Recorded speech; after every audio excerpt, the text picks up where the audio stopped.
काय म्हणताय? आता निवडणुकीचा शेवटचा दिवस आहे. तुम्ही तर खूप निवडणुका पाहिल्या असतील. आताचं जे राजकारण चाललंय त्या संदर्भात काय म्हणताय? आताचं राजकारण हे जे चाललंय आता जातीयवाद चाललाय. हिंदू हिंदू मराठा हे मुस्लिम हे ज्या अशा प्रतिक्रिया चालल्या या खूप चुकीच्या आहेत. हे असं काही न करता काय जाती धर्म वगैरे हे ते न बघता काय सरळ सरळ आता विकासावर म्हणा काय किंवा एकदम खालच्यात खालच्या गरीबात गरीब लेवलची जी लोक आहेत त्यांचा विकास कसा होईल. म्हणजे उदाहरण द्यायचं झालं तर वीट भट्ट्यांवर कामं करतात, ऊसतोड करतात, त्या लोकांसाठी काहीतरी करा चांगलं, त्यांचा विकास करा.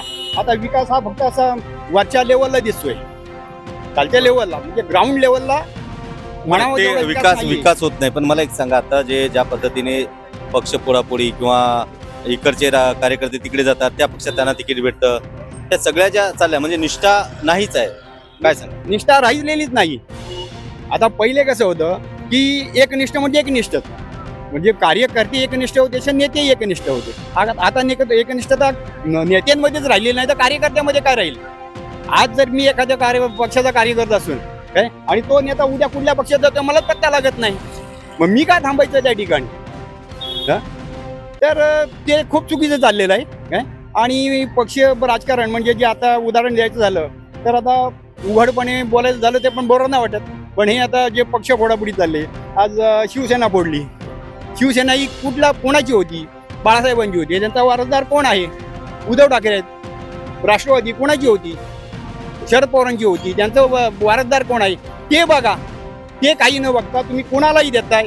म्हणजे सुप्रीम कोर्टापासून सगळी तुमची मागणी आहे म्हणून हे चाललंय ना तुमचं. हे खूप चुकीचं आहे. हे असं होता कामा नाही. काय कोणीही सांगेल का सेना कोणाची. आजपर्यंत जेवढे नेते फुटले या पक्षांना त्या पक्षात गेले. उदाहरण द्यायचं झालं तुम्हाला तर मी राज ठाकरेंचं देईन. राज ठाकरे कोण होते? ठाकरे घराण्यातलेच होते ना. ते बोलले का सेना माझी? नाही बोलले. मग एकनाथ शिंदे हा अधिकार कोणी दिला सेना माझी बोलण्याचा? भाजपनी दिला. हे चुकीचं आहे. ग्राउंड लेवल म्हणजे कार्यकर्त्यांची भूमिका बघा, मतदाराची भूमिका बघा आणि त्याच्यावर ठरवा. असं कोणी बोललं हे माझं ते माझं ते माझं चुकीचं आहे. बरं, आता मला एक सांगा, तुमचं हे लेवल तयार करा.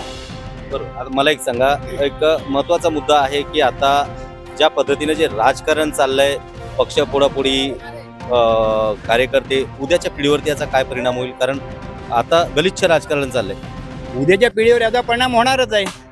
उद्याच्या पिढीवर काय आजच्याच पिढीवर हा परिणाम झालेला आहे. आजच हा परिणाम दिसतोय. कारण एकनिष्ठता ही राहिलेलीच नाही. आता कोण कुणाला मतदान करेल? आज मी तुमच्या बरोबर आहे पण मी तुम्हाला मत टाकेन का नाही त्या नेत्यालाही सांगता येणार नाही खरोखर हा मला मत टाकेल का काय. त्यामुळे एक सगळं गलिच्छ झालेलं आहे. पहिले होतं राजकारण खूप चांगलं होतं. लोकशाही टिकली पाहिजे काय. ही लोकशाही नाही, आता ही हुकुमशाहीकडे आपल्या देशाची वाटचाल चालू झाली. ही खूप चुकीची आहे काय. कुठेतरी जनमानसाची प्रतिक्रिया बघा, ते सांभाळा. नुसते कोर्टाच्या आज तुम्ही तिथे पैसा टाकला तिथले तुम्ही न्यायाधीश हे मॅनेज केले म्हणजे तो निकाल तुमच्या बाजून जाणार आहे काय. पण जनमानसामध्ये त्यांची प्रतिक्रिया बघा ती काय आहे ती काय, त्यांचाही विचार करा. मला एक सांगा, आता जवळपास 67 ते 68 नगरसेवक बिनविरोध निवडून आले. खूप चुकीचं आहे. कोणी सांगेल आता बाकीच्यांच्या प्रतिक्रिया बघा. जे उमेदवार निवडणुकीला उभे राहिलेत त्यांच्या प्रतिक्रिया बघा तुम्ही.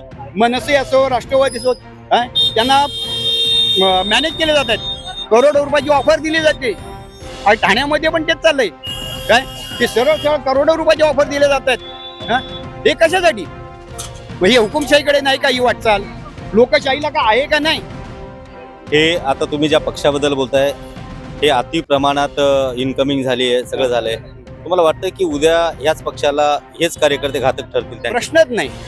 घातक ठरणारच. कारण आता जे पैसे देऊन तुमच्याकडे गेलेत ते उद्या तुमच्याबरोबर एकनिष्ठ राहतील कशावरून?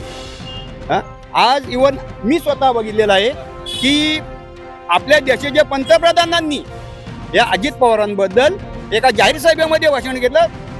70,000 कोटीचा त्यांनी सिंचन घोटाळा केलाय म्हणून. 2 दिवसांनी बघतोय सरळ सरळ अजित पवार भाजप बरोबर. आणि विशेष म्हणजे तुम्ही 70,000 कोटीचा घोटाळा केला म्हणून त्यांच्यावर आरोप लावताय. गाडीवर पुरावे आमच्याकडे आहेत म्हणून दाखवताय काय. त्यानं तुमच्या पक्षामध्ये पाठिंबा घेत आहे. ऑलरेडी तुमची सेटल होती, सत्ता सेटल होती, बरोबर आहे. एकनाथ शिंदेबरोबर तुमची सत्ता सेटल होती. मग त्यांना तुमच्याबरोबर घ्यायची गरज काय होती? बरं, घेतलीच तर घेतलं. त्यांना उपमुख्यमंत्रीपद दिलं, त्यांना राज्याचं अर्थमंत्रीपद दिलं. म्हणजे अर्थमंत्री ह्या नाड्या तुम्ही महाराष्ट्राच्या त्यांच्या हातात देताय. कोणत्या बेसवर देताय? म्हणजे एक बाजूनी सांगायचं की घोटाळा केलाय 70,000 कोटीचा, आणि एक बाजूनी सरळ तुम्ही राज्याची आर्थिक नाडी त्यांच्या हातामध्ये देताय. उद्या करणार नाही कशावरून ते घोटाळे? का नाही करणार ते? एक बाजूने असं म्हणायचं की नाही नाही नाही आम्ही इव्हन तुम्ही यांची ही हे बघितलेली असेल, स्टेटमेंट बघितलेली असेल आपल्या मुख्यमंत्र्यांची, की अजित पवारांना एक जात बरोबर घेणार नाही नाही नाही असं ते बोललेले आहेत. मग ते कुठे गेलं? म्हणजे तुम्हाला वाटतं का की आता नाही? अगदी मला एक सांगा, हे सगळं जनतेने पाहिलं होतं, तुम्ही जे म्हणता हे सगळं जनतेने पाहिलं, मग जनता ही विसरली का? कोण विसरत नाही, कोणी विसरत नाही. जर सरकारमध्ये भाजपमध्ये हिंमत असेल, खरोखर तुम्हाला जनमताचा जर कौल घ्यायचा असेल तर बॅलेट पेपरवर निवडणुका घ्या आणि खरोखर त्यातून तुम्ही निवडून या, आणि मग जनताही तुम्हाला मानेल का खरोखर बॅलेट पेपरवर तुम्ही निवडून आले तर खरोखर तुमची उभा जनमानसात हे आहे म्हणून अस्तित्व तुमचं आहे. अगदी आपण पाहतो की या ठिकाणी एक मतदार राजा आपलं मत व्यक्त करताना या ठिकाणी दिसतोय. खरं तर महासागरच्या माध्यमातून मतदार राजांच्या प्रतिक्रिया आज आम्ही घेतोय.